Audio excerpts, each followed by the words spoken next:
Bonjour mes grandes sections. Aujourd'hui, je vais vous lire une histoire. Comme vous ne venez plus en bibliothèque, c'est moi qui viens jusqu'à chez vous. Voilà, c'est une première et puis j'espère que ça va vous plaire. Et j'ai décidé comme nous sommes tous un peu confinés dans nos maisons, dans nos chambres, de vous lire une histoire qui se passe dans une chambre.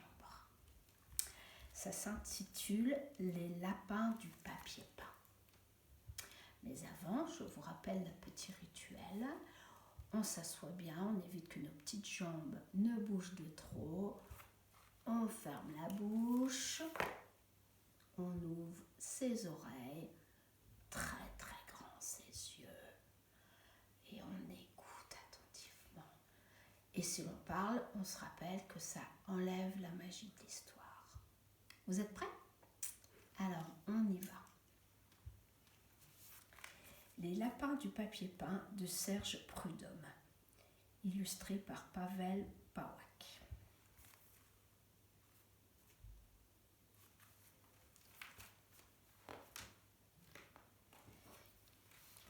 J'ai eu une drôle de surprise hier en rentrant de l'école.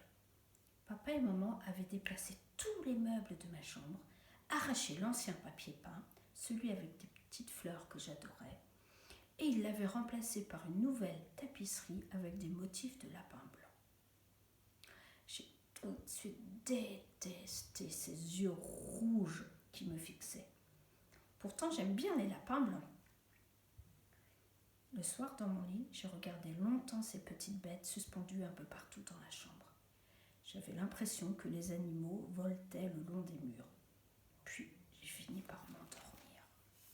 Voilà la surprise.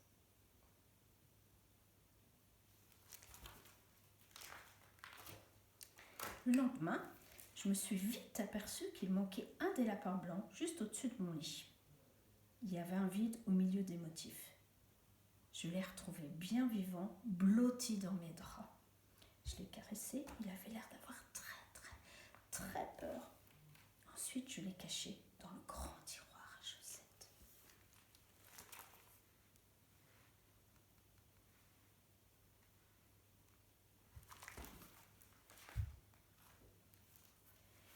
Après le petit déjeuner, ce n'était plus un, mais trois lapins blancs qui avaient dégringolé de la tapisserie. J'ai eu du mal à attraper celui qui avait sauté sur l'armoire. Enfin, ils ont tous rejoint leurs copains dans le grand tiroir à chaussettes. Je leur ai donné quelques feuilles de salade, tout en cherchant comment cacher tout cela à papa et à maman. Heureusement, on était mercredi et j'avais le temps de réfléchir. Je me suis dit que le mieux était de redessiner des lapins là où il en manquait sur la tapisserie. J'ai pris une craie blanche et j'ai commencé à dessiner. Ça devenait de nouveau presque normal.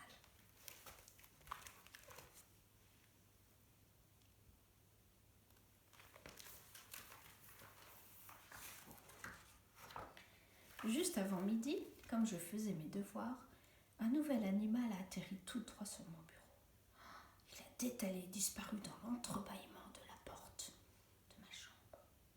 Je me suis lancée à sa poursuite. Je l'ai vu traverser le long couloir en 3 bonds gracieux, puis entrer dans le salon. Il était près du fauteuil en train de grignoter les pages du journal que mon papa continuait de lire sans avoir, heureusement, rien remarqué. Je me suis approchée très doucement du lapin, je l'ai attrapé par les oreilles. Juste au moment où je quittais la pièce sur la pointe des pieds, papa a levé les yeux de son article et m'a dit simplement « Sympa, ta nouvelle peluche !»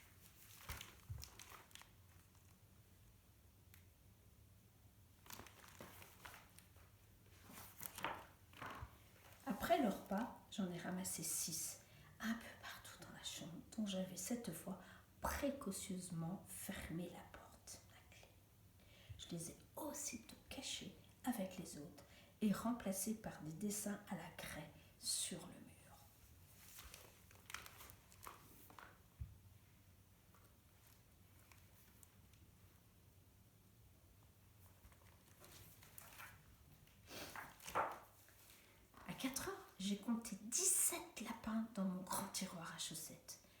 pour dissimuler le 18e, j'ai dû vider le tiroir des slips.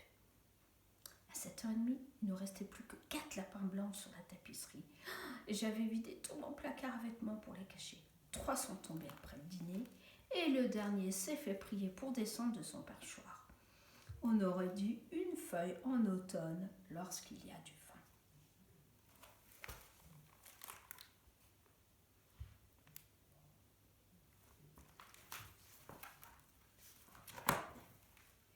C'est alors que ça c'est un peu compliqué. Je n'ai pas eu trop de mal à le coincer avec ma corbeille à papier, mais lorsque j'ai voulu la vider dans le dernier tiroir du placard, tous ses autres petits copains ont profité de l'aubaine, de l'occasion, pour s'égayer partout dans la chambre.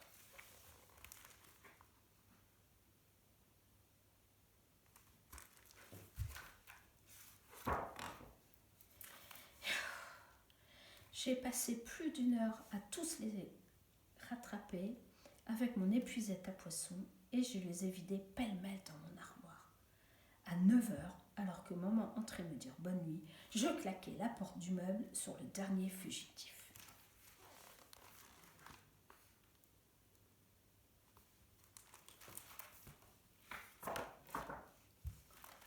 Tous les murs étaient garnis de mes dessins de lapins. Certains me plaisaient bien et étaient plutôt bien réussis. Mais je doutais de tromper l'œil expert de mes parents. Et ça n'a pas loupé. Maman a poussé un cri en voyant les vêtements éparpillés sur mon lit. Et papa s'est précipité pour constater les gribouillages sur sa chère tapisserie.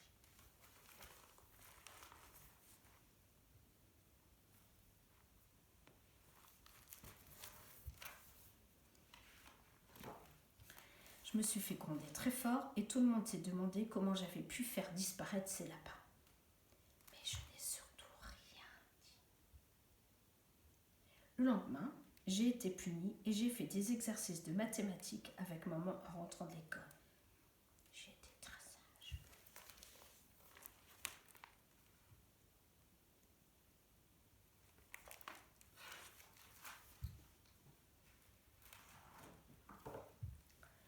Le samedi, je suis allée chez papy et mamie. Ça allait mieux.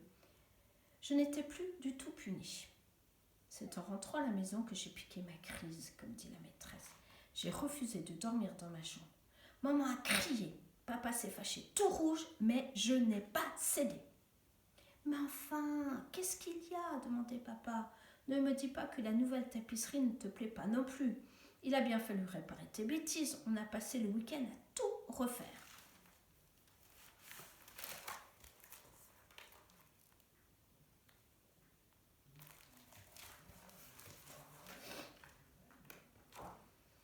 Sur les murs de ma chambre, il y avait des éléphants. Pouf, ce n'est pas que je n'aime pas les éléphants, au contraire. Mais si ça recommence, il m'est impossible d'en faire rentrer même un seul dans mon armoire. Et puis, je ne sais pas du tout les dessiner.